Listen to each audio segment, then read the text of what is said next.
ಹೇಳ್ತಾ ಬಂದಿದ್ದೀವಿ. ಚುನಾವಣೆ ಪೆಟ್ರೋಲ್ ಡೀಸೆಲ್ ದರ ಏರಿಸ್ತಾರೆ ಅಂತ ಹೇಳ್ತಾ ಬಂದಿದ್ದೀವಿ. ಈಗ ನಾವು ಏರಿಸಿದಾಗ ಸ್ವಲ್ಪ ಏರಿಸಿದಾಗಲೂ ಕೂಡ ಬೇರೆ ರಾಜ್ಯಗಳಿಗಿಂತ ನಾವು ಕಡಿಮೆ ಇದ್ದೀವಿ, ಅದನ್ನು ಅದಕ್ಕೋಸ್ಕರ ಏರಿಸಿದ್ದೀವಿ ಅಂತಂದ್ರೂ ಕೂಡ ಬಿಜೆಪಿಯವರು ಟೀಕೆ ಮಾಡ್ತಾರೆ ನಮ್ಮ ಮೇಲೆ.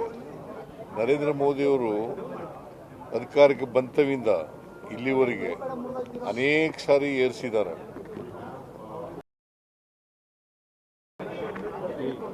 ಈಗಲೂ ಕೂಡ ಏರಿಸ್ತಾರೆ ಅಂತಕ್ಕಂಥದ್ದು ಗೊತ್ತಿತ್ತು, ನಮಗೆ ಎಕ್ಸ್ಪೆಕ್ಟೇಷನ್ ಇತ್ತು, ಏರಿಸಿದ್ದಾರೆ.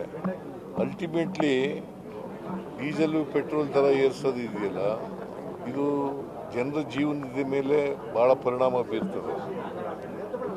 ವಿಶೇಷವಾಗಿ ರೈತರು, ಕಾರ್ಮಿಕರು, ಬಡವರು, ಅವ್ರ ಮೇಲೆ ಭಾಳ ಇದು ಬರೀ